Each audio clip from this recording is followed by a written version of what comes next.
అందరికి వందనాలండి.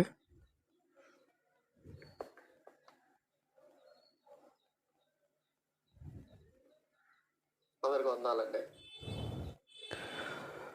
నా వాయిస్ మీకు క్లియర్గా వినపడుతుంది కదా?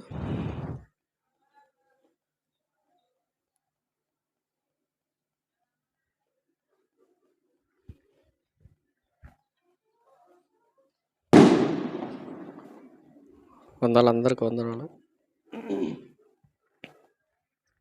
ఓకే, చిన్న ప్రార్థన వేసుకుని త్వరగా మనం ముగించుకునే ప్రయత్నం చేద్దాం. చిన్న ప్రార్థన.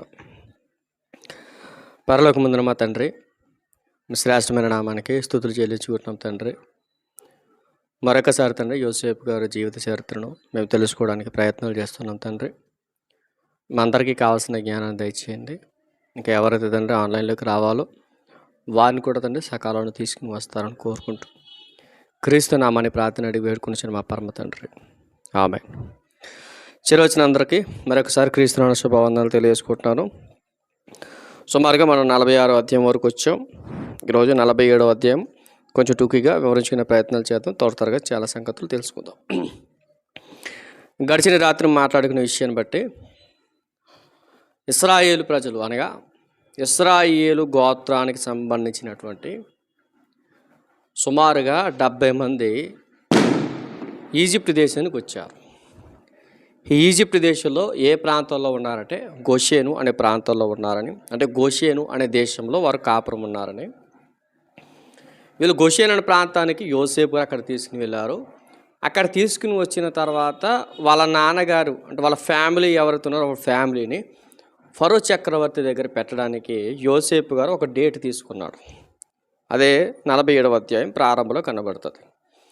అప్పుడు యోసేపు గారు ఫరో దగ్గరికి వెళ్ళాడు. ఆయన అన్నాడట, అయ్యా నా తండ్రి, నా సహోదరులు వారి గొర్రె మందలతో పాటు వారి పశువులతో వారు కలిగినదంతా ఈ కనాను దేశం నుండి వచ్చి గోషేనులో ఉన్నారని తెలియజేశాడు.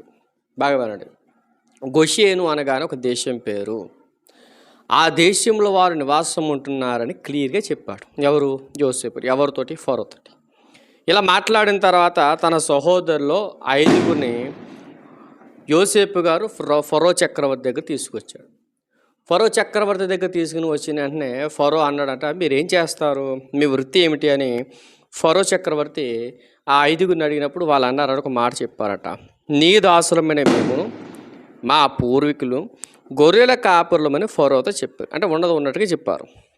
అంటే వారి యొక్క వృత్తి కావచ్చు, వారు చేసేటువంటి పనులు కావచ్చు, వారు ఎక్కువగా పశువులు కలిగిన వారు కాబట్టి వారితో వారందరూ అంటే ఈ 5గురు కూడా ఫరో చక్రవర్తి ముందు ఏం మాట్లాడంటే మేమును మా పూర్వీకులు అంటే అబ్రహాము గారి దగ్గర నుంచి కూడా వీళ్ళందరూ కూడా గొర్రెల కాపలా కాసేవారు కాబట్టి మేము గొర్రెల కాపలను ఫరోతో చెప్పారట. మరియు వారు కనాను దేశం ముందు కరువు భారముగా ఉన్నందున నీ దాసులకు కలిగి ఉన్న మందలకు మేత లేదు. చూడండి, అంటే కరువు మీ ఈజిప్ట్ దేశంలోనే కాదు, మా దేశంలో కూడా కరువు ఉంది రాజుగారు. అయితే మాకు తినడానికి ఆహారం లేదు, మా పశువులు కూడా మేత లేదు. కాబట్టి మీ దయ ఉంటే మీ దేశంలో కొంతకాలం ఉండుటకు మీ ప్రాంతానికి వచ్చామని ఫరో చక్రవర్తి ఎదుట యోసేపు గారు అన్నయ్యలు 5గురు ఫరో చక్రవర్తితో మాట్లాడారు. అప్పుడు 5వ వచనం, అప్పుడు ఫరో యోసేపును చూచి, నీ తండ్రియు నీ సహోదరుని ఎద్దకు వచ్చి ఉన్నారు. ఐగుప్తు దేశం నీ ఎదుట ఉన్నది. ఈ దేశములను మంచి ప్రదేశముందు నీ తండ్రిని నీ సహోదరుని నివసింపచేయము. గోషేను దేశంలో వారిని నివసింపవచ్చును. వారిలో ఎవరైనా ప్రజ్ఞ గల వారిని అంటే ఎవరైనా అందులో ఒకవేళ మీ 11 మందిలో ఎవరైనా తెలివైన వారు ఉంటే వారిని ఏం చేయొచ్చు అంటే మన మందల మీద వారిని అధికారి కూడా నిలబెట్టుకోవచ్చు, అధిపతుల కన్నా నియమించవచ్చని యోసేపు గారితో ఆ 11 మంది అన్నయ్యలతో మాట్లాడు. అంటే ఎంత విచిత్రం ఉందంటే యోసేపు గారిని బట్టి ఆ 11 మంది అన్నయ్యల యొక్క స్టాండింగ్ పొజిషన్ మారుతుంది. అంటే ఇప్పుడు గోషేను అనే దేశంలో వీళ్ళకి కాపురం ఉండడానికి పర్మిషన్ గ్రాంటెడ్ ఇచ్చాడు. ఎవరంటే ఫరో చక్రవర్తి. అప్పుడు వారు మాట్లాడిన తర్వాత ఆ తర్వాత ఎవరు వచ్చారు? మరియు యోసేపు తన తండ్రిని యాకోబును లోపలికి తీసుకుని వచ్చి, అంటే 5గురితో డిస్కషన్ అయిపోయింది. బాగా గుర్తుపెట్టుకోండి, ఈ 5గురితో డిస్కషన్ అయిపోయిన తర్వాత నెక్స్ట్ ఇప్పుడు ఎవరు వచ్చారంటే యాకోబు అంటే యోసేపు గారి తండ్రి వృద్ధాప్యంలో ఉన్నటువంటి ఆ పెద్ద ఆయన ఎక్కడికి వచ్చాడు? రాజుగారి ముందర నిలబడ్డాడు. రాజుగారి ముందర నిలబడిన తర్వాత ఒక మాట అన్నాడు. చూడండి, 7వ వచనం. మరియు యోసేపు తన తండ్రిని యాకోబును లోపలికి తీసుకుని వచ్చి ఫరో సమక్షమందు అతనిని ఉంచగా యాకోబు ఫరోను దీవించెను. అంటే యాకోబు ఫరోని ఏం చేశాడు అంటే దీవించాడు. దీవించిన వెంటనే అప్పుడు ఫరో అన్నాడంట, నీవు జీవించిన సంవత్సరంలేని అని యాకోబుని అడిగినప్పుడు యాకోబు గారు ఏం చెప్పించారు, నేను యాత్ర చేసిన సంవత్సరాలు 130 సంవత్సరాలు. బాగానండి, 130 సంవత్సరాలు బతికడట. బాగా మరలా చెప్తున్నా, అంటే యాకోబు గారు ఇశ్రాయేలు అనే భూభాగంలో, మళ్ళా బాగా గుర్తుపెట్టుకోండి, ఈజిప్టు అనే దేశానికి వస్తున్న టైంలో, అంటే ఈజిప్టు అనే దేశం నుంచి, అంటే కనాను అనే భూభాగం నుంచి ఈజిప్టుకు వచ్చే సమయానికి యాకోబు గారి వయసు సుమారుగా 130 సంవత్సరాలు. ఈ 130 సంవత్సరాలు నేను బతికున్నాననియా, ఈ 130 సంవత్సరాల్లో నా చిన్న కొడుకు లేడని చాలా బాధపడ్డా, అంటే యోసేపు లేడని చాలా పడ్డా. ఈ సంవత్సరాల్లో కూడా నాకు దుఃఖ సహితమై ఉన్నదని ఆ పెద్ద ఆయన అంటే యాకోబు గారు ఫరోతో మాట్లాడుతున్నాడు. నీకేం పర్వాలేదు, ఫరోను కూడా దీవించి ఫరో ఎదుటి వెళ్ళిపోయాడట. ఫరో ఆజ్ఞాపించినట్లు యోసేపు తన తండ్రిని తన సహోదరులను ఐగుప్తు దేశములో నివసింపచేసి ఆ దేశములో, చూడండి, ఆ దేశము అంటే గోషేను అనే దేశములో రామశేసు నుంచి ప్రదేశములు వారికి స్వాస్థ్యముగా ఇచ్చాను. బాగానండి, రామశేసు అనే పట్టణం అంటే బాగా చెప్తున్నాను, ఈజిప్టు అనే దేశంలో గెషెం అనే దేశం ఉంది. ఆ గెషెం అనే ప్రాంతంలో రామశేస్ అనే ఊరుంది. 2 పేర్లు కూడా మెన్షన్ చేయబడుతున్నాయి. గోషేను అనే దేశంలో రామశేస్ అనే ఊరుంది, 2 పక్క పక్కనే ఉంటాయి. ఇప్పుడు రామశేసు అనే ప్రాంతాన్ని వారికి స్వాస్థ్యంగా ఇచ్చారు. అంటే రామశేసు అనే ప్రాంతంలో మీరు ఉండండి అని పర్మిషన్ ఇచ్చాడు. అది ఏ దేశానికి సంబంధించిందంటే, ఒకటి ఐగుప్తు దేశానికి సంబంధించింది, దానితో పాటు గోషేను అనే దేశానికి కూడా ఈజిప్ట్లో ఒక భాగం. ఇప్పుడు గోషేను అనే దేశంలో రామశేసు అనే ప్రాంతాన్ని ఇశ్రాయేలు ప్రజలకి ఏం చేశారు అంటే స్వాస్థ్యముగా ఇచ్చారు. బాగా గుర్తుపెట్టుకోండి. ఒకవేళ గూగుల్ వికీపీడియా కానీ గూగుల్ మ్యాప్ కానీ అడిగినా రామశేసు టు గోషేను అనే ప్రాంతం అని మీరు కొట్టినట్టు ఏళ్ళు అడిగిన అనుకోండి, 2 ఒకే ప్రాంతాన్ని చూపిస్తాయి. తర్వాత మరి యోసేపు తన తండ్రిని తన సహోదరులను తన తండ్రి కుటుంబ వారందరినీ వారి పిల్లలు లెక్క చెప్పిన వారికి ఆహారం ఇచ్చి సంరక్షించాను. అంటే వాళ్ళందరూ అక్కడ ఉండిపోయి దేవుని కృపను బట్టి అక్కడ నిలబడ్డారు.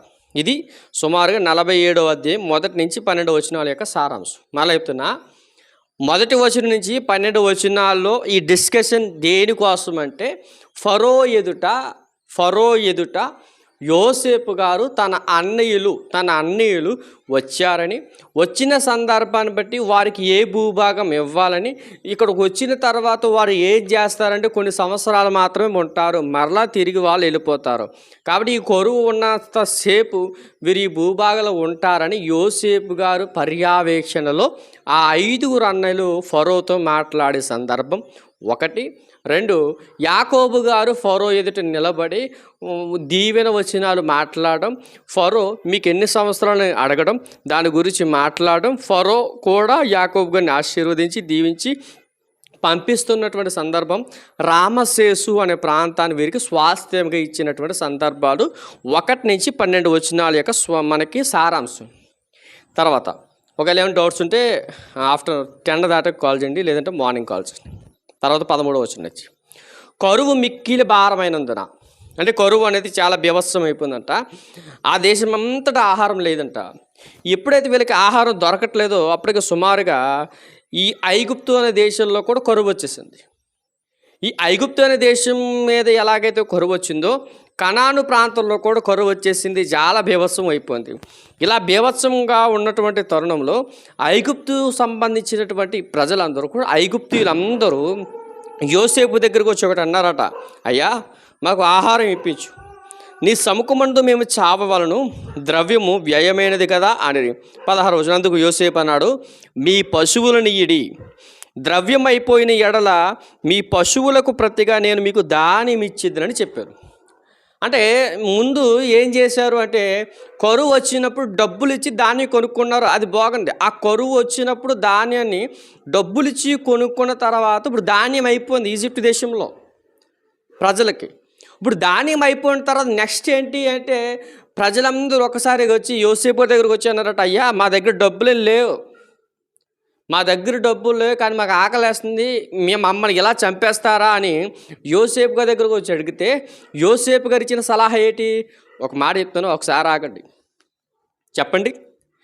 మీ దగ్గర పశువులు ఉన్నాయి కదా, గాడిదలు ఉన్నాయి కదా, ఈ పశువులు గాడిదలు ఏవైతే ఉన్నావో పశువులన్నీ నాకు ఇచ్చేయండి.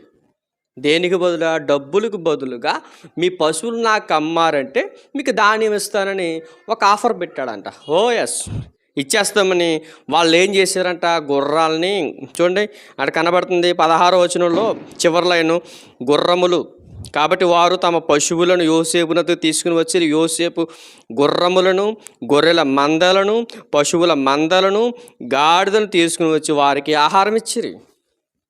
చూడండి, గుర్రాలు ఇచ్చేసారట, గొర్రెలు ఇచ్చేసారట, పశువులు ఇచ్చేసారంట, గాడిదలు కూడా ఏమవుతున్నాయి, గాడిదలు కూడా ఇప్పుడు ఎవరికి ఇచ్చేసారు? యోసేపు గారికి ఇచ్చేసారు. ఇప్పుడు యోసేపు గారు వీటిని ఇచ్చేసి ఏం కొనుక్కున్నారు? ధాన్యాన్ని కొనుక్కుంటున్నారు. అంటే వర్తక వ్యాపారం ఎలా జరుగుతుందంటే యోసేపు గారు తెలివి ఎలా పనిచేస్తుందంటే మొదట ద్రవ్యం అంటే డబ్బులు ఇచ్చి దాన్ని కొనుక్కున్నారు. ఇప్పుడు వాళ్ళ దగ్గర డబ్బులు నెక్స్ట్ ఏంటి? పశువులనిచ్చి ధాన్యాన్ని కొనుక్కున్నారు. మరలా ఈ పశువులు ఇచ్చి ధాన్యాన్ని కొనుక్కున్న తర్వాత మరలా ధాన్యం అయిపోయింది. సుమారుగా అదే సంవత్సరం, ఆ సంవత్సరం వారు మందలన్నిటిని ప్రతిఘాతులు వారికి ఆహారం ఇచ్చి సంరక్షించను. మరలా ఆ సంవత్సరం అయిపోయిన తర్వాత 2 సంవత్సరాలు అయిపోయిన తర్వాత చూడండి, 2వ సంవత్సరంలో వారు అతని యొద్దకు వచ్చి ఇది మా ఏళ్ళు వాళ్ళకి మరుగు చేయము.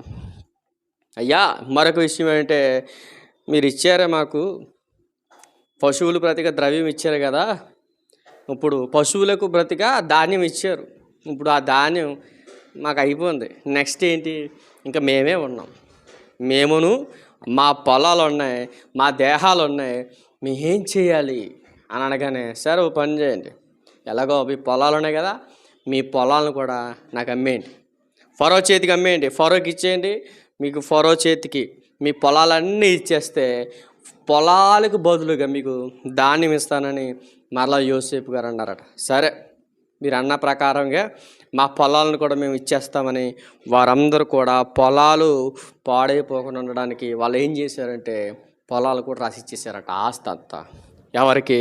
ఫరో చక్రవర్తి. అటు ఫరో చక్రవర్తికి ఎప్పుడైతే రాసి ఇచ్చేసాడో, రాసి ఇచ్చేసిన తర్వాత అక్కడ ఒకరి యొక్క పొలాలు తీసుకోలేదు. ఎవరి పొలాలు తీసుకోలేదంటే యాజకుల యొక్క పొలాలను తీసుకోలేదు. మళ్ళీ చెప్తున్నా, ఒకసారి చదువుతున్నాను, కొంచెం క్లియర్గా మీకు అర్థమవుతుంది. 19వ వచనం, నీ కన్నుల ఎదుట మా పొలములను మేము నశింపనేలా, ఆహారం ఇచ్చి మమ్మను మా పొలాలను కొడుము, మా పొలములతో మేము ఫరోకు దాసులవుతాం, మేము చావక బ్రతుకున్నట్లు పొలములు పాడైపోకుండానట్లు మాకు విత్తనములు ఇమ్మని అడిగారు. అట్లు యోసేపు ఐగుప్తు భూములైన ఫరో కొరకు కొనెను. చూడండి, యోసేపు గారు పొలాలు ఎవరి కొరకు కొన్నాడు? పొలాలను ఎవరి కొరకు కొన్నాడంటే ఫరో నిమిత్తం పొలాలను కొన్నాడట. ఫరో కొరకు కొన్నాడంట. కరువు వారికి భారమైనందున ఐగుప్తీయులందరూ తమ తమ పొలాలు అమ్మి వేసిరు కనుక భూమి ఫరోది అయిన. అంటే ఈజిప్ట్ దేశంలో ఉన్న ప్రతి భూభాగం, ప్రతి పొలాలు ఇప్పుడు ఎవరి చేతికి అయిపోయినాయి అంటే ఫరో చేతికి అమ్మబడ్డాయి. ఎవరి వలన? దేని వలన? కరువు అనేది విస్తారంగా వచ్చేసింది. అంటే ఈ కరువు అనేది చాలా విచిత్రంగా ఉంది. వాళ్ళ సందర్భం వారున్న రోజుల్లో అంత దీనాతి దీనమైన స్థితిలోకి వెళ్ళిపోయారు. ఇలాంటి పరిస్థితులను బట్టి ఆయన అలా చేస్తుంటే అతడు ఐగుప్తు పొలిమేరల నుండి ఈ చివరి నుండి ఆ చివరి వరకు జనులను ఓళ్ళలోనికి రప్పించును. యాజకుల భూమి మాత్రమే అతడు కొనలేదు. ఎవరు? యోసేపు గారు. యాజకులను ఫరో బత్తెములు నియమించెను. వారిచ్చిన బత్తెముల వలన వారికి భోజనం జరిగిన కనుక వారు తమ భూములను అమ్మలేదు. అంటే ఎవరి భూములను యోసేపు గారు కొనలేదు అంటే యాజకుల భూములు కొనలేదు. వారికి ఏమి ఇచ్చాడు? బత్తెములు ఇచ్చాడు. బత్తెములు నియమించి బత్తెములు చెప్పున వారికి ఆహారం ఇచ్చేవాడంట. ఎవరు? యోసేపు గారు. ఇది సుమారుగా మనకి 13 నుంచి 22 వచనాల యొక్క సారాంశం. మళ్ళా 2 నిమిషాల్లో టప్ అని చెప్పేస్తాను, బాగా వినండి. అంటే మొదటి వచనం నుంచి సుమారుగా 12వ వచనం వరకు ఉన్న సారాంశం ఫరోకి, యోసేపుకి, అన్నయ్యలకి, యాకోబుకి, 4 మధ్యలో జరుగుతున్న డిస్కషన్. నెక్స్ట్ డిస్కషన్ ఎవరెవరికి 13-22 ఈజిప్ట్ దేశంలో ఉన్నటువంటి ప్రజానికానికి యోసేపు గారి అంటే అమ్మకం వర్తక వ్యాపారం జరుగుతుంది. వర్తక వ్యాపారం దేనివల్ల అంటే ఒకటి పశువులు అమ్మేసి ధాన్యాన్ని కొనుక్కున్నారు. మరలా ఆ ధాన్యం అయిపోయిన తర్వాత మరలా వీళ్ళు ఏం చేశారంటే వారి యొక్క దేహాన్ని వారి పొలాలను కూడా అమ్మేసినటువంటి చరిత్ర ఇక్కడ కనబడుతుంది. ఇది ఈ యొక్క చరిత్ర. నెక్స్ట్ 23వ వచనం నుంచి అన్నీ అందరికి అర్థమవుతుందా చెప్తున్న విషయాలు? అందరికి అర్థమవుతున్నాయా? నేను స్పీడ్గా వెళ్తున్నా అందుకనే.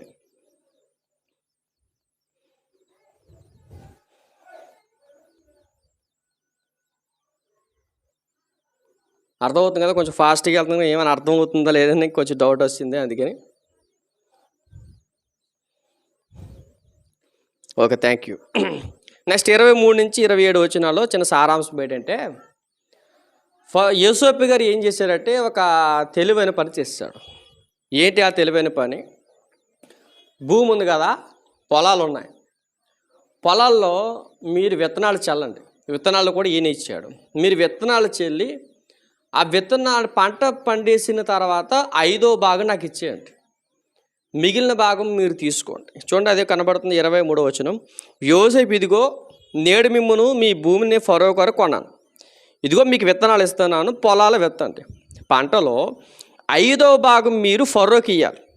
4 భాగములు పొలములో విత్తుటకు మీకును మీ కుటుంబ వారికి ఆహారమునకును మీ పిల్లలకు ఆహారముకును మీవే ఉండునని ప్రజలతో చెప్పక. అంటే ఎన్నో వంతు వాళ్ళకి ఇచ్చాడు అంటే 4 భాగాలు ఇచ్చాడు. అంటే 4 భాగములు పొలాల్లో ఉన్నట్టు పొలాల్లో విత్తడానికి ఇచ్చాడు.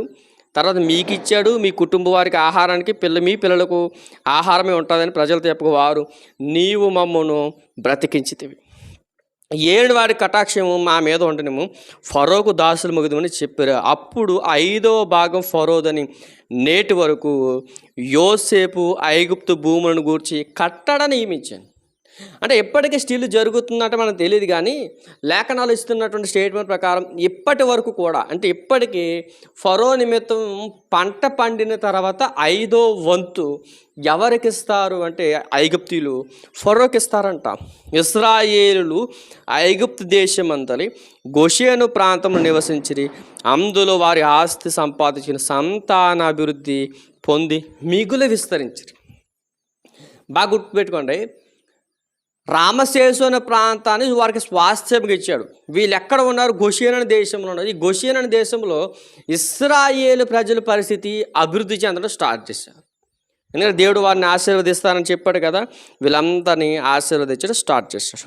ఇప్పుడు చివరిగా 28వ వచనం. యాకోబు ఐగుప్తు దేశంలో 17 సంవత్సరాలు బతికాడు. చూడండి, అంటే సుమారుగా ఎక్కడి వరకు వచ్చేసామంటే 47వ అధ్యాయం మొదటి నుంచి 27వ వచనం వచ్చే సమయానికి 27 వచనాల్లో అంటే 27 నుంచి 28 బాగా గుర్తుపెట్టండి, 27 నుంచి 28వ వచనానికి సుమారుగా 17 సంవత్సరాలు అయిపోయాయి. కొల్లు మూసి తెరిసిల్లికి అయిపోయింది. మన చదివితే అర్థం కాదు, కానీ ఒకసారి మనసు పెట్టి చూడండి. అంటే కరువు ఎలాగుంది, కరువు యొక్క పరిస్థితులు ఎలాగున్నాయి, సుమారు కరువు అయిపోయింది. కరువు అయిపోయిన 17 సంవత్సరాలు అంటే 17 సంవత్సరాలు యాకోబు గారు ఐగుప్తు దేశంలో ఉన్న తర్వాత అప్పుడు వాళ్ళ నాన్న ఏం చేశాడు? ఆయన బతికిన సంవత్సరాల్లో 147 సంవత్సరాలు బతికాడు. ఎవరు? యాకోబు గారు. యాకోబు గారు 147 సంవత్సరాలు బతికాడు. ఇశ్రాయేలు అంటే యాకోబు గారు చావాల్సిన దినాలు సమీపించినప్పుడు కుమారుడిని యోసేపుని పిలిపించాడు. బాగా గుర్తుపెట్టుకోండి, యోసేపు గారిని ఎందుకు పిలిపించాడు అంటే రాహేలు గారు కుమారుడు కనుక. తాను ఎక్కువగా ప్రేమించింది రాహేల్ని కాబట్టి రాహేల్ను ప్రేమించాడు కాబట్టి రాహేలు పుట్టిన యోసేపుని పిలిపించి అన్నాడట, నాన్న ఒకసారి వెళ్ళరా, చెప్పండి నాన్న. ఏం లేదురా, ఇక మన పూర్వీకులు మీ తాతయ్య అబ్రహాము గారు, ఇస్సాకు, నేను ఇప్పుడు అబ్రహాము కానీ ఇస్సాకు కానీ మన కనాను దేశంలో పాతి పెట్టారు. నేను కూడా రేపు మాపో చచ్చిపోయే స్టేజ్లో ఉన్నా, చివరి స్టేజ్లో ఉన్నా. కాబట్టి నువ్వు ఈ ఈజిప్ట్ అనే దేశంలో నన్ను పాతి పెట్టుకు, నేను చనిపోయిన తర్వాత నన్ను పాతి పెట్టుకు. ఎక్కడ పాతి పెట్టుకు? నన్ను ఎక్కడ పాతి పెట్టాలంటే మన సొంత ప్రాంతం ఉంది కనాను దేశం. ఆ కనాను దేశంలో నేను చనిపోయిన తర్వాత నా డెడ్ బాడీని అక్కడ తీసుకెళ్ళి పాతిపెట్టరా అని యోసేపు గారితో ఆయన ప్రమాణం చేయించుకున్నాడట. ఎలా ప్రమాణం చేయించుకున్నాడో చూడండి. నా ఎడల నీకు కటాక్షం ఉన్న ఎడల దయచేసి నీ చెయ్యి నా తొడ క్రింద వచ్చి నా ఎడల దయను నమ్మకమును కనపరచు. అంటే తొడ కింద చెయ్యి పెడితే దాని అర్థం ఏంటంటే దాన్ని ఒట్టు పెట్టుకోవడం అని అర్థం. నీ మీద ఆన అని అంటాం కదా. ఆ ఆన వారి కాలంలో చెయ్యి కింద తొడ కింద, అంటే తన చెయ్యి ఎవరైతే ఆనబెడతారో వారి చెయ్యి తొడ కింద పెట్టి చేస్తే దాని ప్రతిజ్ఞ లేకపోతే ఒట్టు పెట్టుకోవడం. ఈ ఒట్టు ప్రకారం నేను చేస్తాను నాన్న అని ఆ పెద్ద ఆయన, అంటే యోసేపు గారు యాకోబు గారు మధ్యలో జరుగుతున్న డిస్కషనే 28 నుంచి 31 వచనాలు. ఇది సుమారుగా 47వ అధ్యాయం యొక్క సారాంశం. క్లియరా? అందరికీ అర్థమైందా? త్వరగా అందరికీ అర్థమైందా? 47వ అధ్యాయం. త్వరగా రెస్పాండ్ అవ్వండి. Okay, thank you.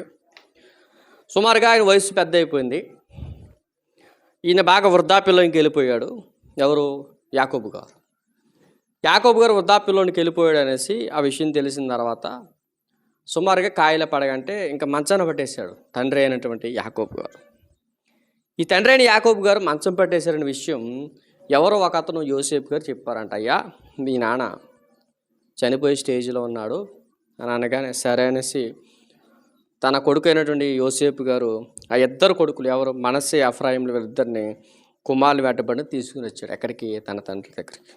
చూడండి, ఇదిగో 48 వచనం. ఇదిగో నీ కుమారుడైన యోసేపు నీ యొద్దకు వచ్చుచున్నాడు యాకోబు తెలుపబడను. అంతటి ఇశ్రాయేలు బలము తెచ్చుకుని తన మంచం మీద కూర్చుండు. యోసేపును చూచి కనాను దేశం అంది లూజులో, బాగా గుర్తుపెట్టుకోండి, ఇక్కడ ఒక కోడ్ ఇస్తున్నాడు. ఎవరయ్యా అంటే యాకోబు గారు యోసేపును చూచి కనాను దేశం అందులి లూజులో సర్వశక్తి గల దేవుడు నాకు కనబడి నన్ను ఆశీర్వదించాడు. చూడండి, కనబడి ఆశీర్వదించిన విషయం బెయేర్షెబాలో ఇచ్చాడు. 2 రకాలుగా ఉన్నాయి. లూజు అనే ప్రాంతం కూడా కనబడుతుంది ఇక్కడ. కాబట్టి మీరు ఆ సందర్భాన్ని బట్టి ఆ ప్రాంతాలు కూడా రాసుకోవడం ట్రై చేయండి. కనాను దేశమందు లూజులో సర్వశక్తి గల దేవుడు నాకు కనబడి నన్ను ఆశీర్వదించి, ఇదిగో నీకు సంతాన అభివృద్ధి పొందించి నిన్ను విస్తరింపచేసి నీవు జనులకు సమూహమగినట్లు చేసి నీ తర్వాత నీ సంతానంను ఈ దేశమును నిత్య స్వాస్థ్యంగా ఇచ్చేదని సెలవిచ్చాను.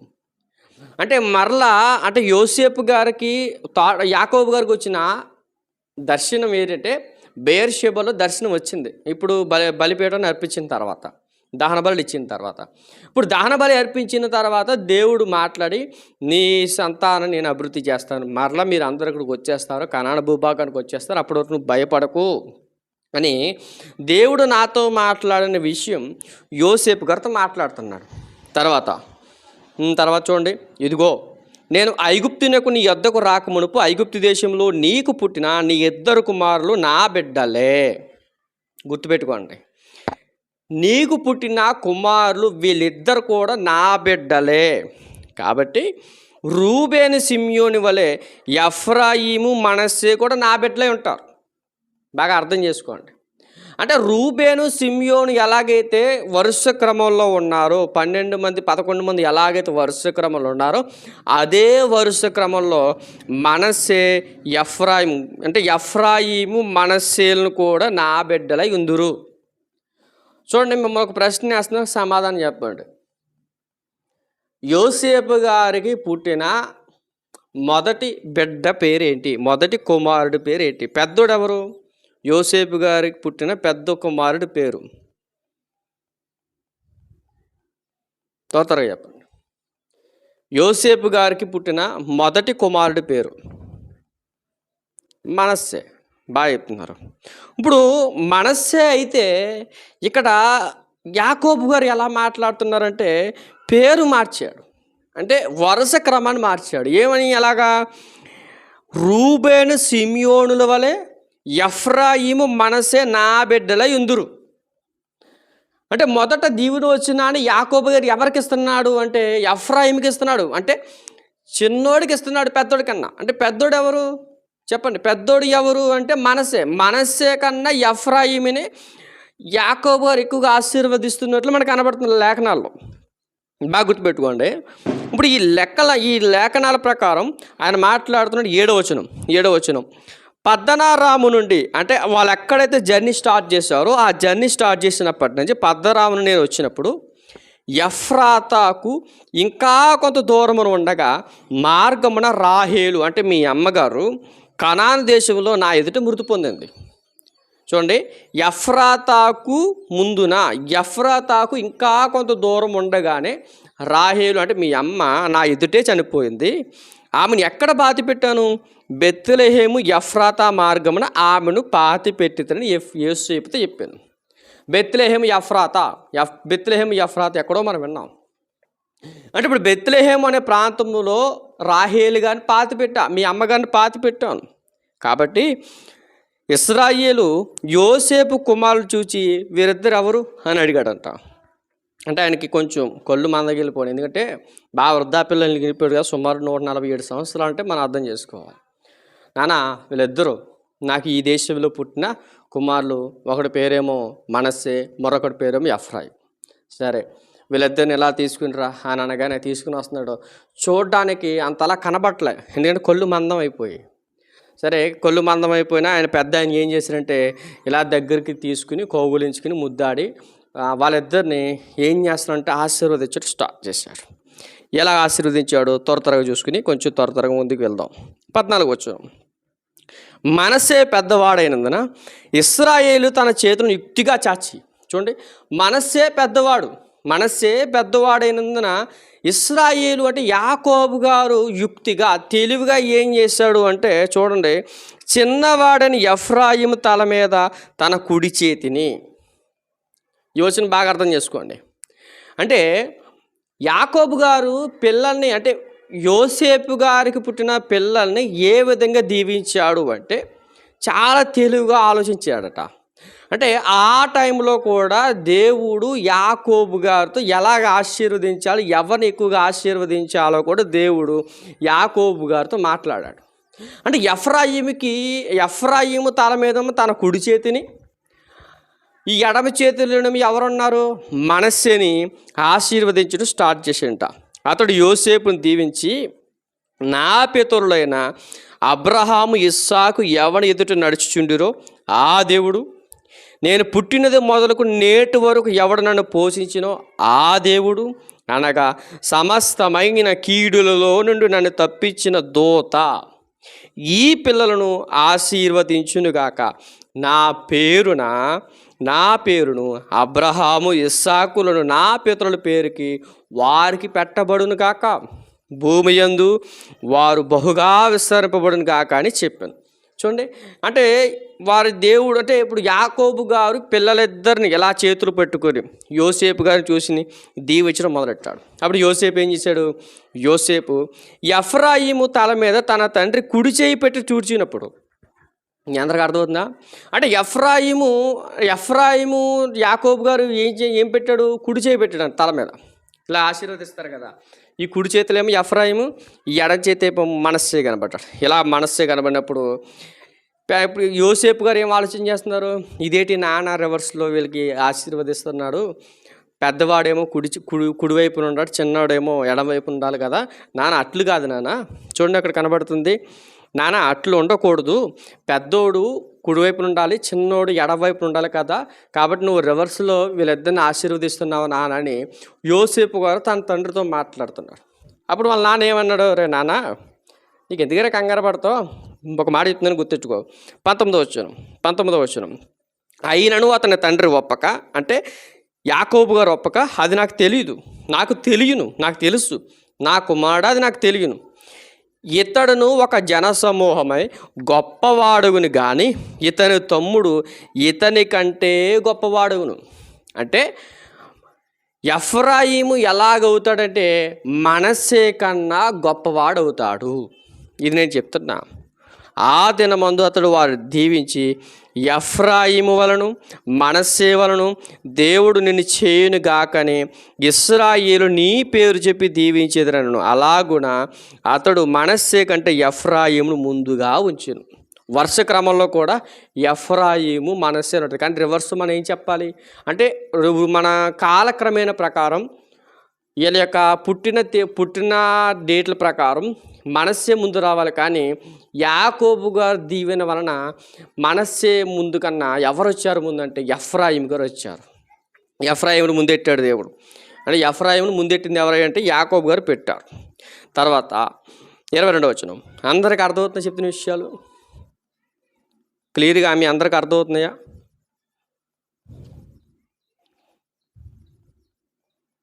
ఎఫ్రాయిము మనస్సే అంటే మన రూల్ ప్రకారం మనస్సే ముందు రావాలి, కానీ మనస్సే కన్నా యాకోబు గారు ఏం చేశారంటే ఎఫ్రాయిమును ముందెట్టాడు. ఇది మాట. 22వ వచనం. నేను నీ సహోదరుల కంటే నీకు ఒక భాగం ఎక్కువ ఇచ్చాను. ఎలాగా? అది నా కత్తితోనూ నా వింటితోనూ అమోరీల చేతిలోని తీసుకుంటానని యోసేపుతో చెప్పాను. అమోరీల చేతిలో నుంచి తీసుకున్నాడని చెప్తున్నాడు. ఇది 48వ అధ్యాయం యొక్క సారాంశం. సుమారుగా మనకి 2 అధ్యాయాలు కంప్లీట్ అయ్యాయి. తర్వాత 49వ అధ్యాయం చాలా జాగ్రత్తగా ఉండడానికి ప్రయత్నాలు చేయండి. కొన్ని ఏంటంటారు ఆశీర్వాద వచనాలు ఉన్నాయి. ఈ ఆశీర్వాదాలు వచనాలు మీకు కొంచెం క్లియర్గా చెప్పే ప్రయత్నం చేస్తాను, బాగా వినండి, జాగ్రత్త ఉందాం. యాకోబు తన కుమారుని పిలిపించి, యాకోబు గారు 12 మంది కొడుకుని పిలిపించారు. చివరి దశలో ఉన్నాడు కదా, చివరి దశలో ఉండి ఎవరే నాన్న భవిష్యత్తులో అంత్య దినాల్లో మీకు సంభవించే సంగతులు చెప్తాను, ఒకసారి రండిరా అని యాకోబు గారు రమ్మన్నారట. అందరు వచ్చారట. రుబేను ఎక్కడున్నావు? వచ్చాడు. వచ్చి, రుబేను నీవు నా పెద్ద కుమారుడురా, నా శక్తి నా బలం యొక్క ప్రతిఫలం నువ్వే, నాకు ఔన్నత్యాస్తి అతిశయము బలాతిశయం కూడా నువ్వే, నువ్వు నేలవల చంచలుడివై నువ్వు అతిశయం పొందావు, నీ తండ్రి మంచ నువ్వు ఎక్కు కాబట్టి దాన్ని అపవిత్రం చేసేది కాబట్టి అతడు నా మంచకి ఎక్కాడు. అంటే ఈయన ఏం చేశాడు అంటే తిట్టాడు. రే నువ్వు మంచోడు కాదురా, నీ పెద్దరికాన్ని నువ్వు నిలబెట్టుకోలేకపోయావు, నువ్వు నీ తండ్రి మంచాన్ని నువ్వు ఎక్కావు, నీ తల్లితో నీ పెనవర్సైనటువంటి తల్లితో నువ్వు పోయావు కాబట్టి నువ్వు పెద్దవాడు కావురా అని ఆ పెద్ద ఆయన్ని అంటే రూబేని గారిని తండ్రి తిట్టాడు. తర్వాత 5వ అధ్యాయం 5వ వచనం. సిమియోను లేవి అనే సహోదరులు, అంటే సిమియోను లేవి వీళ్ళిద్దరు గురించి మాట్లాడుతున్న విషయం దేని గురించి మాట్లాడుతున్నానంటే దేనా అనే చెల్లి ఉంటుంది. సిమియోను లేవీల యొక్క చెల్లి దేనా. ఈ దేనా చేసినటువంటి చిన్న తప్పిదం ఉంది. ఆ దేనా గారు చేసిన తప్పిదాన్ని బట్టి వీళ్ళు ఏం చేశారు, హామోరు వాళ్ళ కొడుకులందరినీ చంపేశారు. ఈ చంపేసిన దాన్ని బట్టి ఈయనకి కొంచెం కోపం వచ్చింది. ఎవరికి అనుకుంటే యాకోబు గారు. ఆ కోపాన్ని మాట్లాడుతూ చూడండి. సిమియోను లేవని సహోదరులు, వీళ్ళిద్దరు సహోదరులు, వారి ఖడ్గములు బలత్కారపు ఆయుధాలు, నా ప్రాణమా వారి ఆలోచన చేరకు, నా ఘనమా వారి సంఘముతో కలుసుకోవద్దు. వారు కోపం వచ్చి మనుషులు చంపారు, తమ స్వేచ్ఛ చేత ఎద్దుల గుదికాలి నరాలను తెగ్గొట్టారు. వారి కోపం చాలా వేంద్రమైనది, వారి ఉగ్రత కఠినమైనది, అవి శపింపడతాయి. యాకోబులు వారిని విభజిస్తా అంటే ఇశ్రాయేలు దేశంలో వారిని విభజిస్తాను, ఇశ్రాయేల్ వారిని చెదరగొడతాను అని సిమియోను లేవీల గురించి ఆయన మాట్లాడుతున్నాడు. అంటే లేవి గోత్రం అంటే యాజకులు ఎవరైతే ఉన్నారో యాజకుల్ని 12 గోత్రాలు చెదరగొట్టాడు.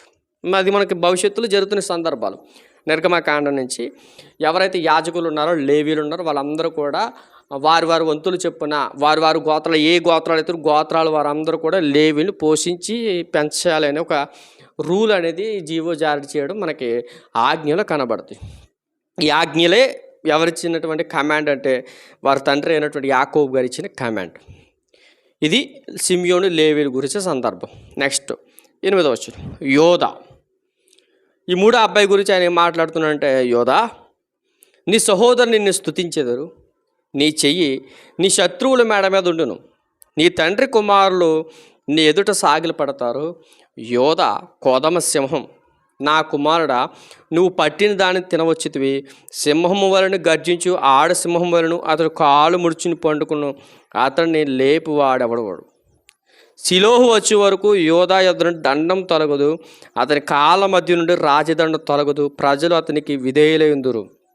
ద్రాక్షవల్లికి తన గాడిదను, ఉత్తమ ద్రాక్షవల్లికి తన గాడిద పిల్లను కట్టి ద్రాక్షారసంలో తన బట్టలను, ద్రాక్షల రక్తములో తన వస్త్రమును ఉతుకుతురు.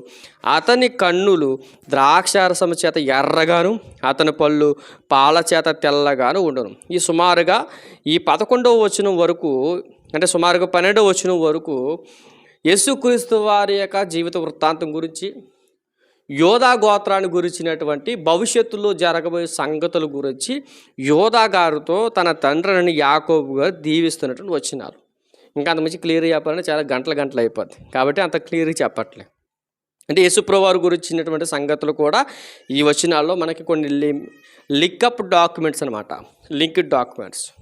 కాబట్టి యోధా గారి గురించి అతని తండ్రి అయినటువంటి యాకోబు గారు ఆశీర్వాదించినటువంటి సందర్భాలు ఈ 12వ వచనం వరకు ఉంటుంది. 8 నుంచి 12 వచనం 4 వచనాలు.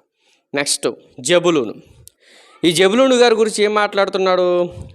సముద్రపు రేవును నివసిస్తావు, అతడు ఓడలకు రేవుగా ఉంటాడు, అతని పొలిమేరల సిదోను వరకు ఉంటుంది. అంటే జబులూను అంటే జబులూను నువ్వు ఏ ప్రాంతంలో ఉంటావు అంటే ఈ భూభాగంలో నువ్వు ఉంటావు, నువ్వు ఎప్పుడు కూడా సముద్రపు ఓడ నివసిస్తావు, కాబట్టి నువ్వు ఓడలకు రేవుగా ఉంటావు, అతని పొలిమేరల సిదోను వరకు నీకు ఉంటుంది అని జబులూను గురించి మాట్లాడుతాం. అంటే భవిష్యత్తులో మీరు వెళ్ళిన తర్వాత, అంటే కనాను అనే దేశానికి వెళ్ళిన తర్వాత జబులూను అనే ప్రాంతం సిదోను ప్రాంతం వరకు అలా వాడరేవుగా మీకు ఉంటుంది, కాబట్టి మీరు భయపడకండి అని ఎఫ్రాయిం ఎవరి గురించి? జబులూను గురించి మాట్లాడుతున్నారు.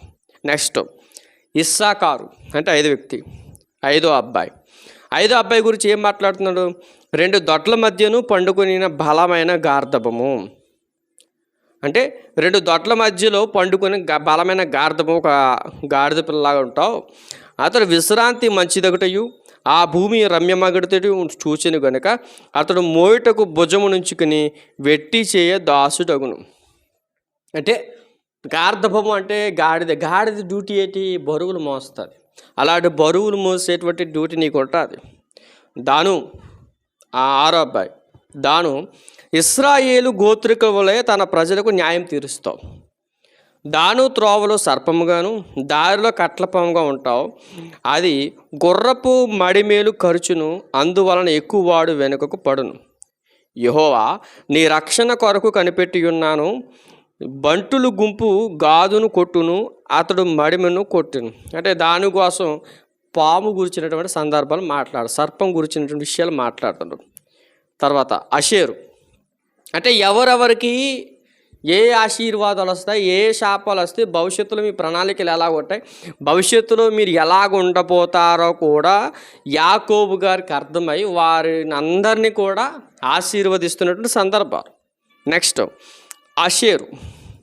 అషేరునద్ద శ్రేష్టమైన ఆహారం కలదు, అంటే సమృద్ధైన ఆహారం ఉంటుంది. రాజులకు తగిన మధుర పదార్థాలను అతరిస్తాడు. నెక్స్ట్ నఫ్తాలి, విడవబడిన లేడీ, అతడు ఇంపైన మాటలు పలుకుతాడు. ఎవరు? నఫ్తాలి ఏం చేస్తాడంట? విడవబడిన లేడీ, ఇతడు ఇంపైన మాటలు పలుకుతాడంట. నెక్స్ట్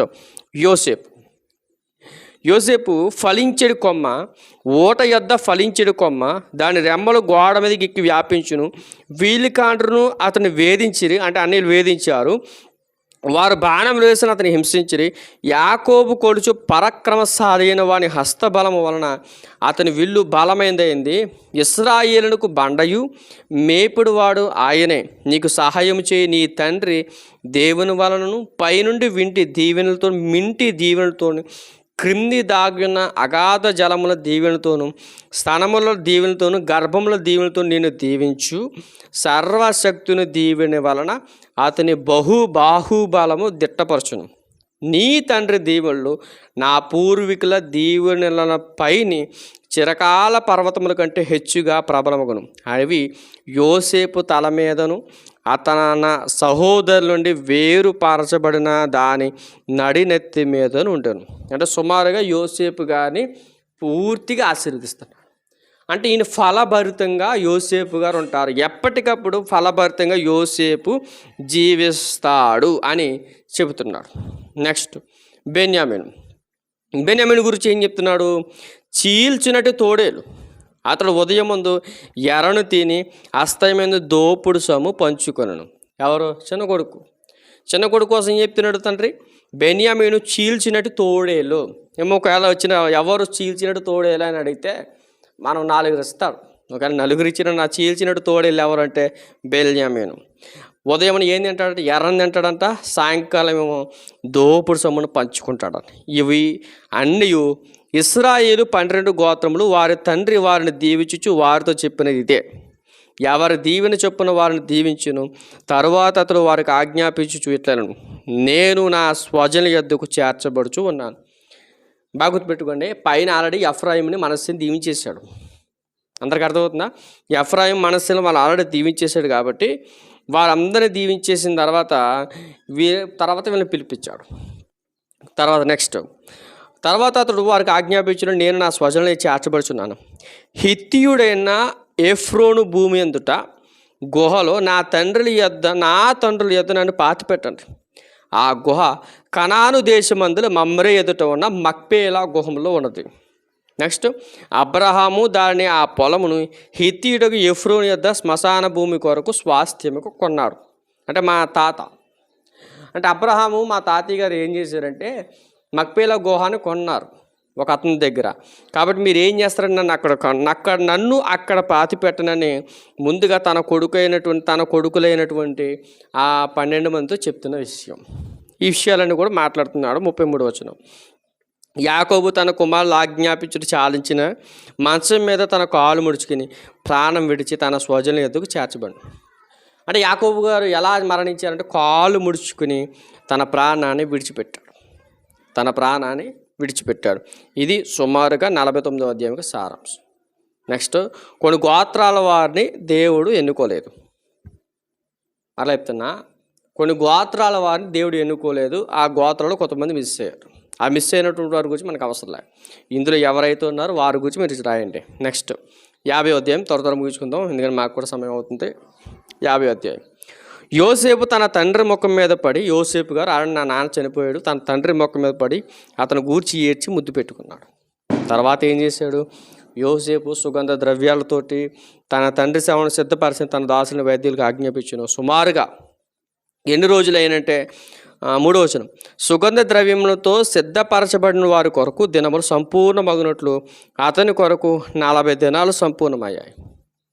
అంటే 40 రోజుల పాటు బాడీని ఆ సుగంధ ద్రవ్యాలతో కప్పారు. మనలు సుమారుగా 2 రోజులు అయితే బాడీ డీకంప్ వచ్చేస్తుంది. ఫ్రిడ్జ్లో పెట్టినా ఎందులో పెట్టినా 2 రోజులు ఉంచామంటే బాడీ స్మెల్ వచ్చేస్తుంది. కానీ ఈజిప్ట్ దేశంలో నన్ను వైద్యులు ఏం చేసేవారంటే ఆ కాలంలో 40 రోజుల పాటు యాకోబు గారి డెడ్ బాడీ స్మెల్ రాకుండా సుగంధ ద్రవ్యాలతో పూసి ఆ బాడీని ఎంతలా కవర్ చేసుకుంటే ఆనాటి జనరేషన్లోనే 40 రోజుల పాటు బాడీని కప్పారట స్మెల్ రాకుండా. అలా చేశారట. అతను గూర్చి ఐగుప్తీయులు 70 రోజులు అంగలార్చారు. అంటే యాకోబు గారి గురించి ఐగుప్తు దేశంలో ఉన్న ప్రజలు 70 రోజులు అంగలార్చాడు. అతని బాడీని ఎన్ని రోజులు సిద్ధపరిచారంటే 40 రోజులు సిద్ధపరిచారు. అతని గూర్చి అంగలార్పు దినాలు గడిచిన తర్వాత యోసేపు ఏం చేశాడంటే ఫరో దగ్గరికి వెళ్ళి, అయ్యా మా నాన్నగారు చనిపోతున్న ముందు రోజుల్లో కనాను దేశంలో ఒక ప్రాంతం ఉంది. ఆ ప్రాంతంలో మక్పేలా అనే గృహం ఉంది.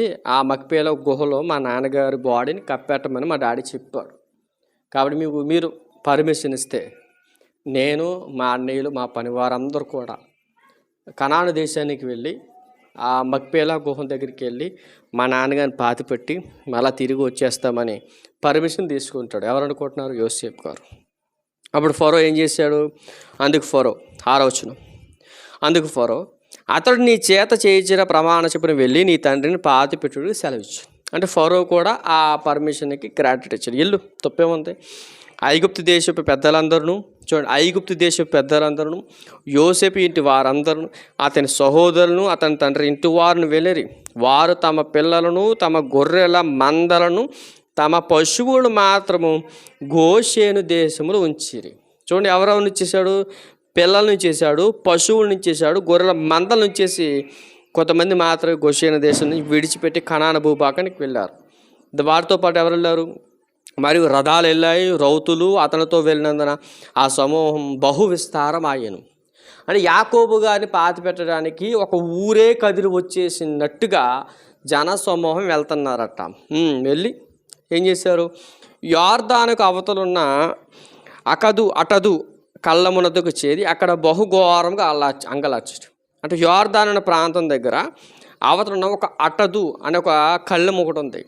ఆ కళ్ళెం దగ్గరకు వచ్చిన తర్వాత వీళ్ళందరూ ఏడవడం స్టార్ట్ చేశారట. ఎవరి నిమిత్తం? యాకోబు గారి నిమిత్తం. ఆ దేశం ముందు నివసించిన కనానీయులు, అంటే ఆల్రెడీ కనాను అనే దేశంలో కనానీయులు, పెరిజీలు, హిత్తీయులు, హివ్వీలు, యెబూషీయులు, అమోరీలు కొన్ని తెగల వారు నివసిస్తున్నారు కనాను భూభాగంలో. అంటే కనాను భూభాగం నివసిస్తున్నటువంటి ఆ కనానీయులకి సౌండ్ వినబడిందంట. ఎవరు ఏడుస్తున్నారని ఆ సౌండ్ వారికి వినబడిందంట. చూడండి, ఆ దేశం ముందు నివసించిన కనానీయులు అటదు అని కళ్ళ వద్ద ఆ దుఃఖము సలుపుడు చూచి ఐగుప్తీయులకు ఇది మిక్కటమైన దుఃఖమని చెప్పుకుంటే కనుక దానికి ఆబేల్ మిస్రాయిము అను పేరు పెట్టబడును. అది యోర్దానుకు అవతల ఉన్నది. ఆబేల్ అంటే ఐగుప్తీయుల దుఃఖము అని అర్థం. ఒకవేళ ఇవి కూడా వస్తే రావచ్చు, బాగా గుర్తుపెట్టుకుని.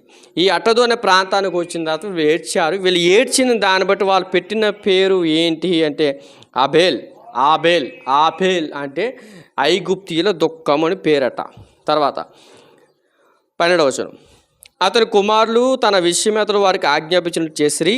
అతని కుమారులు కనాను దేశానికి వచ్చారు. శవాన్ని తీసుకుని పోయి మక్పేలా పొలమందున గుహలో పాతి పెట్టారు. దానిని ఆ పొలమును అబ్రహాము తనకు శ్మశాన కొరకు స్వాస్థ్యం ఉండే మొత్తం వాళ్ళు చేయాల్సింది చేశారు. పాతిపెట్టి తిరిగి ఐగుప్తుకి వచ్చేసారు. ఎవరెవరు? మొత్తం కనాను దేశంలో ఎవరైతే వచ్చారో, అంటే ఇప్పుడు ఈజిప్ట్ దేశం నుంచి వాళ్ళ నాన్నగారిని అంటే పాతి పెట్టడానికి వచ్చారు. వారు పాతి పెట్టేసి తిరిగి మరలా ఇక్కడికి వచ్చేసారు. ఎక్కడికి? ఈజిప్ట్ దేశానికి వచ్చేసారు. ఇప్పుడు ఈజిప్ట్ దేశానికి వచ్చేసిన తర్వాత వీళ్ళు అంటే అన్నీళ్ళకి కొంచెం టెన్షన్ మొదలైంది. ఏంటి? నాన్న ఉన్నంతసేపు బాగానే చూశాడు, ఇప్పుడు నాన్న చనిపోయాడు కదా, మన పరిస్థితి ఏంటి అని అన్నయ్యలు ఇప్పుడు ఎవరి మీద సనుక్కోవడం మొదలెట్టారంటే యోసేపు గారి మీద సనుక్కోవడం మొదలెట్టారు. నాన్న ఉన్నసేపు బాగానే ఉంది కదా, ఇప్పుడు మన మీద రివర్స్ అయిపోతాడా ఏటని అన్నయ్యలు అందరూ కూడా యోసేపు మీద కొంచెం ఇబ్బంది పడుతుంటే యోసేపు ఏమన్నాడు? 16వ వచనం, యోసేపు ఇలాగ వర్తమాన పరి, నీ తండ్రి తాను చావకమునుపు ఆజ్ఞాపించింది ఏంటంటే, మీరు యోసేపుతో నీ సహోదరులు నీకు కీడు చేసిరు కనుక దయచేసి వారి అపరాధమును వారి పాపమును క్షమించమని అతనితో చెప్పుడను. కాబట్టి దయచేసి నీ తండ్రి దేవుని దాసుల అపరాధమును క్షమించమని వారు యోసేపుతో ఎలాగో మాట్లాడుతుండగా అతడు ఏడ్చాడంట. ఎవరు? యోసేపు. మమ్మల్ని క్షమించు నాన్న, మేము ఎలాగ అపరాధం చేస్తాం, తర్వాత మేము చెప్పాం. ఇస్మాయిలుడికి అమ్మేసాం నాన్న తమ్ముడిని, ఇస్మాయిలుడికి అమ్మేస్తే ఆడు ఎలాగో అయిపోయాడు, ఎలాగలా జరిగింది అని వాళ్ళ నాన్నగారితో 11 మంది చెప్పారంట. ఈ 10 మంది చెప్పినప్పుడు, మీరు చేసిన అపరాధం కదరా, ఏది రోజైతే వస్తుందో ఆ రోజులో మీరు తమ్ముడితో చెప్పండి, పాపం క్షమించమని చెప్పండి అనగానే ఆ మాట యోసేపుతో అన్నీళ్ళు చెప్పారట. ఆ మాటకి అట్నే ఏడ్చాడంట. మరియు అతని సహోదరులు పోయి అతని ఎదుట సాగి, ఇదిగో మేము నీకు దాసులమని చెప్పక యోసేపు భయపడకండి, నేను దేవుడి స్థానమందు ఉన్నానా, మీరు నాకు కీడు చేయి ఉద్దేశించరు కానీ నేడు దినమును జరుగునట్లు అనగా బహు ప్రజలను బ్రతికించినట్లుగా అది మేలుకే దేవుడు ఉద్దేశించాను. కాబట్టి భయపడకండి, నేను మిమ్మును మీ పిల్లలను పోషించని చెప్పి వారిని ఆదరించి వారితో ప్రీతిగా మాట్లాడు. వారు అన్నయ్య, మీకు తెలియని విషయం ఏంటంటే మీరు నన్ను అమ్మేడు, మంచి పని చేశారు. నిజంగా నేను స్థానంలో ఉంటే మీ వల్లనే. నిజంగా మీరు ఆ రోజున నమ్మకపోతే నేను కూడా ఈ పాటికి మనందరం కనాను దేశంలో ఉన్న మన కుటుంబం అంతా చచ్చిపోయేది. మీరు ఆ రోజు అమ్మడం బట్టే మన స్టాండింగ్లో ఉన్నాం కాబట్టి దేవుడు మనకు మేలే చేశాడు. మీరు చేసిన దేవుడే నన్ను ముందుగా పంపించాడని నేను అనుకుంటున్నా. కాబట్టి మీరు భయపడకండి, మీరు అందరూ నాతో పాటు కలిసి ఉండండి అని యోసేపు గారు తన అన్నయ్యలతో ప్రేమగా మాట్లాడటం స్టార్ట్ చేశారు. 22వ వచనం, త్వరగా యోసేపు అతని తండ్రి కుటుంబ వారును ఐగుప్తులో నివసించారు. యోసేపు 110 సంవత్సరాలు బతికాడు. గుర్తుపెట్టుకో, యోసేపు గారు 110 సంవత్సరాలు బతికాడు. ఒకసారి లెక్క వేసుకుంటారా? ఏటా లెక్క అంటే మరలా చెప్తున్నా, లెక్క వేసుకోవడం చాలా ఇంపార్టెంట్. ఇప్పుడు యాకోబు గారు ఈజిప్ట్లో ఎన్ని సంవత్సరాలు బతికాడు చెప్పాలి. యాకోబు గారు ఈజిప్ట్లో ఎన్ని సంవత్సరాలు బతికాడు?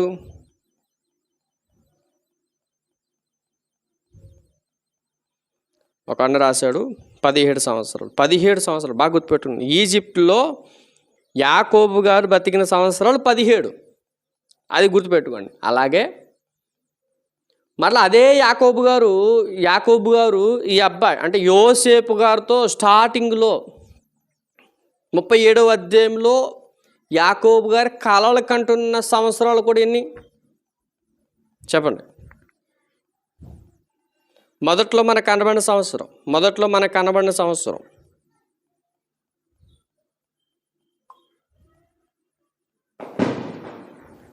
అది కూడా 17 సంవత్సరాలు. అంటే సుమారుగా తండ్రి యాకోబు గారు యోసేపు గారితో ఎన్ని సంవత్సరాలు కలిసి ఉన్నాడు? ఈ లేఖనాల ప్రకారం చెప్పండి, మీ అందరికీ టాలీ అవుతుంది ఈజీగా. ఇప్పుడు యాకోబు గారు యోసేపు గారు తన జీవిత ప్రయాణంలో చిన్ననాటి నుంచి మరణించేంతవరకు, యాకోబు గారు చనిపోయేంత వరకు ఎన్ని సంవత్సరాలు కలిసి బతికారు అంటే 34 సంవత్సరాలు బతికాడు. ఈ 34 సంవత్సరాల వయసులో సుమారుగా యోసేపు గారు ఎన్ని సంవత్సరాలు బతికారు? 110 సంవత్సరాలు బతికాడు. 110 సంవత్సరాలు యోసేపు గారు బతికారు. అంటే కొంచెం క్లియర్గా మీకు అందరికి అర్థమవుతుందని చెప్తున్నా. 110 సంవత్సరాలు అంటే 110 నుంచి 34 తీసేయండి, ఎన్ని సంవత్సరాలు వస్తుంది? త్వర ముగించుకుందాం.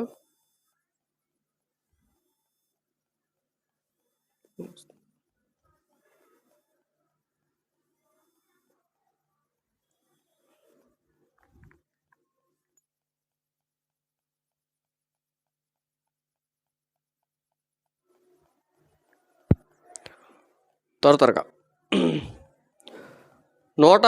మొత్తం 110 సంవత్సరాలు ఆయన బతికాడు యోసేపు గారు. 110 సంవత్సరాలు బతికిన తర్వాత సుమారుగా 34 సంవత్సరాలు తన తండ్రితో కలిసి ఉన్నటువంటి సందర్భాలు మనకు కనబడుతున్నాయి. నెక్స్ట్ యోసేపు గారు ఏం చేశారంటే ఎఫ్రాయిము యొక్క 3వ తరం పిల్లలను చూశాడు. బాగా గుర్తుపెట్టుకోండి. అంటే ఎఫ్రాయిము గారి పుట్టినటువంటి ఆ 3వ తరం వరకు యోసేపు గారు చూశారు 110 సంవత్సరాల వయసులో. నెక్స్ట్ యోసేపు ఎఫ్రాయిము 3వ తరం చూశాడు. మరియు మనస్సే కుమారుడైన మాకీరునకు పుట్టిన కుమారులు పుట్టి యోసేపు ఒడిలో ఉంచబడ్డారు. బాగా గుర్తుపెట్టుకోండి. ఎఫ్రాయిం యొక్క 3వ తరం వరకు యోసేపు గారు చూశారు. యోసేపు గారు చూసిన తర్వాత నెక్స్ట్ ఎవరు? మనస్సేకి ఎవరు పుట్టారు? మనస్సే కుమారుడు మాకీరునకు కుమారులు పుట్టారు. మనస్సే కుమారుడు మాకీరునకు పుట్టిన కుమారులు ఉన్నారట. వారిని ఎవరు ఒడిలో పెట్టారు అంటే యోసేపు ఒడిలో ఉంచబడ్డది. అప్పుడు యోసేపు తన సహోదరులు చూచి, అంటే అన్నయ్యలందరిని చూచి, అన్న మీకు ఒక మాట చెప్తున్నా, నేను కూడా చనిపోతున్నా, దేవుడు నిశ్చయంగా మిమ్మల్ని చూడనిచ్చి ఈ దేశములో నుండి, అంటే ఈజిప్టు దేశములో నుండి తాను అబ్రహాము, ఇస్సాకు, యాకోబులతో ప్రమాణం చేసి ఇచ్చిన దేశమునకు మిమ్మల్ని తీసుకుని పోవును. అంటే యాకోబు గారు ఎవరికి చెప్పాడు అంటే, నాన్న మరలా మీరు కనాను భూభాగానికి వెళ్ళిపోతారు, దేవుడు నాకు చెప్పాడు, కాబట్టి మీరు ఏం చేయాలి అంటే మరలా మనమందరం కనాను భూభాగానికి వెళ్ళిపోతామని మరలా నువ్వు మీ పిల్లలకి చెప్పు. వారికి వాగ్దానం ఇవ్వబడిన భూభాగం ఒకటి ఉంది. ఏంటి ఆ భూభాగం? కనాను భూభాగం. వీళ్ళ భూభాగం ఈజిప్ట్ కాదు. ఈజిప్ట్ భూభాగానికి వీళ్ళకి సంబంధం లేదు. కేవలం మనం బతుకు తెరువు కోసం ఇక్కడికి వచ్చాం. చెప్పాలని మనం కొరువులో ఉన్నప్పుడు దేవుడిని ఇక్కడ పంపించాడు. నిజంగా ఆ కొరువులో మన కనాను దేశంలో ఉంటే మన వంశం అనేది ఇప్పుడు అంతరించిపోవును. కాబట్టి దేవుడు మనల్ని ఏం చేశాడంటే ఈ భూభాగాన్ని తీసుకుని వచ్చి మరలా మనం అక్కడికి వెళ్ళిపోతాం. కాబట్టి ఈ విషయాలు నీ పిల్లలకి చెప్పు అని యాకోబు గారు యోసేపుతో చెప్పాడు. ఇప్పుడు యోసేపు తన అన్నలతోటి తన కొడుకులతో కూడా చెప్తున్నాడు. బాగా గుర్తుపెట్టుకొని ముగిచ్చేస్తాను. 25వ వచనం. మరి యోసేపు దేవుడు నిశ్చయంగా మిమ్మల్ని చూడవచ్చును, అప్పుడు మీరు నా ఎముకలను ఇక్కడ నుండి తీసుకుని పోవాలని చెప్పి ఇశ్రాయేలు కుమారుల చేత ప్రమాణం చేయించుకొనడం. అర్థమవుతుందా? అంటే ఇప్పుడు నా డెడ్ బాడీని తీసుకుని వెళ్ళి మక్పేల గుహల్లో కప్పెట్టానని చెప్పట్లే.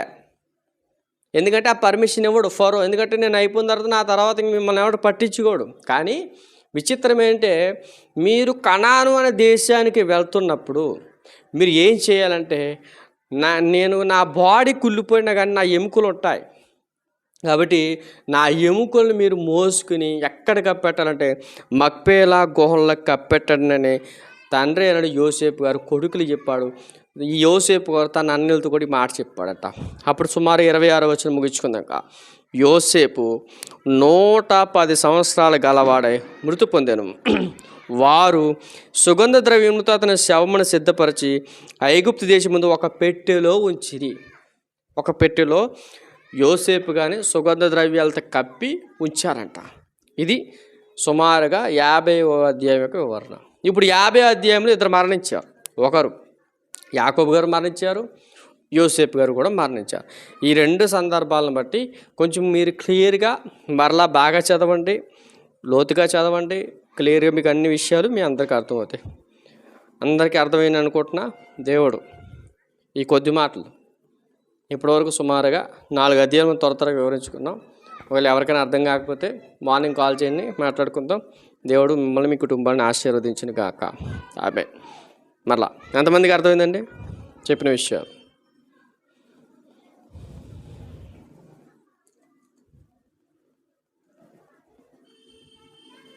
అందరికీ అర్థమైంది కదా? ఓకే, ఇంకా మాకు టైం అయిపోయింది, 8 అవుతుంది. Okay, thank you. చిన్న ప్రార్థన చేసి ముగించుకుందాం. ప్రార్థన. పరలోకమందున మా తండ్రి, మీ శ్రేష్టమైన నామానికి స్తుతులు చెల్లించుకుంటున్నాం తండ్రి. ఈ రాత్రికాల సమయంలో మీ పిల్లలతో తండ్రి కొద్ది నిమిషములు మీ మాటలు వివరించడానికి మీ నాకు ఇచ్చిన తలాంతుని బట్టి, ఆయుష్ని బట్టి, అవకాశం బట్టి మీకు వందనాలు తండ్రి. ఇంకా మాకు కావాల్సిన జ్ఞానాన్ని పరిపూర్ణంగా దయచేయండి. వాక్య ప్రకారం మా బతుకులు మార్చండి. ఇంకా యోసేపు గారి జీవితంలో ఇంకా ఏవి చాలా చాలా సంగతులు ఉన్నాయి తండ్రి. ఆ సంగతులన్నీ మీ చిత్తమైతే మరొకసారి మేము పరిశీలన చేయడానికి సహాయం తెచ్చింది. ఇప్పటివరకు చాలా ఓపికగా మీ మాటలు ఉన్నా మీ బిడ్డలను జ్ఞాపకం చేసుకోండి. వారి ఆధ్యాత్మిక జీవితాన్ని ఇంకా మెరుగుపరచండి. కేవలం క్విజ్ రూపంలోనే కాదని వారి ఆధ్యాత్మిక స్థితి కూడా ఎలాగుందో మరొకసారి వారు ఆత్మ పరిశీలన చేసుకోవడానికి సహాయం దయచేస్తారని కోరుకుంటూ, ఇంకా ఎవరైతే తండ్రి ఇంకా క్విజ్ రాయాలని ఆసక్తి కలిగిన వారు ఉన్నారో వారు కూడా త్వరపడి ఎగ్జామ్లో పార్టిసిపేట్ చేయడానికి సహాయం దయచేస్తారు.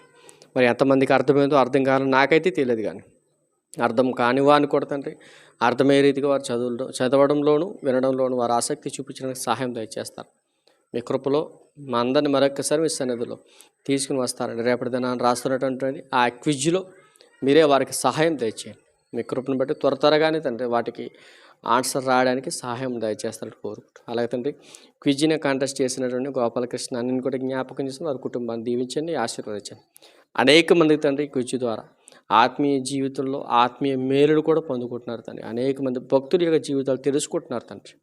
తన స్వార్థం కోసం కాకుండా తండ్రి నేను బాగుపడ్డాను, నాతో పాటు అనేక మంది తండ్రి ఎగ్జామ్లో పార్టిసిపేట్ చేయాలి, వారు కూడా దేవుని యొక్క వర్తమానం అందించాలని ఆయన చేసినటువంటి గొప్ప కార్యం బట్టి మీకు వందనాలు. ఇంకా ఎవరైతే రాయాలని ఆశ కలిగి ఉన్నారో వారిని కూడా త్వరపడి తీసుకుని రండి. మీ కృపను బట్టి మంచి అందరినీ కూడా మీ సన్నిధిలో నిలబెడతారని కోరుకుంటున్నాను. మీ చిత్తమైతే మేమందరం మరొకసారి మీ సన్నిధిలో గడపడానికి సహాయం దయచేస్తారని కోరుకుంటున్నాను. క్రీస్తు నామని ప్రార్థన వేడుకుని మా పరమ తండ్రి, ఆమెన్. తండ్రి అయిన దేవుని ప్రేమయు ప్రభువైన యేసుక్రీస్తు వారి కృపయు పరిశుద్ధాత్మ యొక్క అన్యోన్య సహవాసం కూడిన మనకును సకల పరిశుద్ధులకును సదాకాలం తోడే నడిపించును గాక. Amen, amen, amen. అందరికి వందాలండి. ఓకే, దేవుని చిత్తం అయితే మరలా మనందరం మరొకసారి కలుసుకుందాం. ఒకవేళ ఇంకా ఎవరికైనా ఏమైనా డౌట్స్ ఉంటే మార్నింగ్ కాల్ చేయండి. ఎందుకంటే ఇప్పుడు మాకు వర్షిప్ స్టార్ట్ అవుద్ది. ఒకవేళ ఇంకా మీరేమైనా బైబిల్లో నాలెడ్జ్ సంపాదించుకోవాలన్నా, దేవుడి యొక్క వర్తమానాలు తెలుసుకోవాలన్నా, ఇది నా పర్సనల్ యూట్యూబ్ ఛానల్ కాదండి, ఇది కేవలం దండయాత్ర పరిచర్య మినిస్ట్రీస్కి సంబంధించిందే. ఒకవేళ నా పర్సనల్ యూట్యూబ్ ఛానల్ మీకు ఒకవేళ తెలియాలనుకుంటే లివింగ్ గాడ్ మినిస్ట్రీస్ గండేపల్లి. ఒకవేళ నా యూట్యూబ్ ఛానల్లో చాలా విషయాలు ఉంటాయి. ఒకవేళ మీకు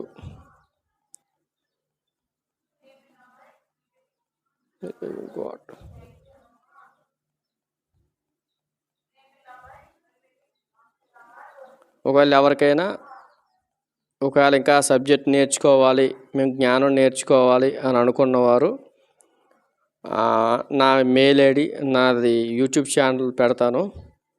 ఒకవేళ అందులో అది లివింగ్ గాడ్ మినిస్ట్రీస్ గండేపల్లి. ఇది నా పర్సనల్ యూట్యూబ్ ఛానల్. ఇందులో చాలా విషయాలు ఉంటాయి. చాలా చరిత్రతో ముడిపడిన విషయాలు చెప్పబడ్డాయి అందులో. సుమారుగా షార్ట్ వీడియోస్ కూడా ఉంటాయి దేవుని చిత్తమైతే. ఒకవేళ ఎవరైనా ఇంట్రెస్ట్ ఉన్నవాళ్ళు, జ్ఞానం నేర్చుకోవాలి అని అనుకున్న వాళ్ళు తప్పనిసరిగా నా ఛానల్ సపోర్ట్ చేయండి. నేను అంటున్న సబ్స్క్రైబ్ కోసం అడగట్లే. ఒకవేళ మీకు జ్ఞానం నేర్చుకోవాలనుకోండి, ఎందుకంటే ఎప్పుడుకో మరలా క్విజ్లో కలుస్తాం కాబట్టి ఆ క్విజ్లో కలవడం కాదు, మీకు ప్రతి ఆదివారం వర్తమానాలు అందించాలన్నా శుక్రవారం, బుధవారం కూడా మా క్లాసులు జరుగుతాయి. ఒకవేళ మీకు ఏమైనా ఇంట్రెస్ట్ ఉంటే జాయిన్ అవ్వండి. దేవుని జ్ఞానాన్ని పెంచుకోండి. ఎందుకంటే మనం కూడా కడవరి కాలంలో ఉన్నాం. ఈ కడవరి కాలంలో దేవుని గురించిన విషయాలు మనం తెలుసుకోవాలి. కాబట్టి మీరందరూ కూడా నా కోసం, నా పరిచర్య కోసం, నా కుటుంబం కోసం, మా సంఘం కోసం కూడా మీ అందరిని ప్రార్థనలో జ్ఞాపకం చేసుకుంటాను కోరుకుంటూ నేను మాటలు ముగిస్తున్నాను. అందరికీ వందనాలు. Thank you.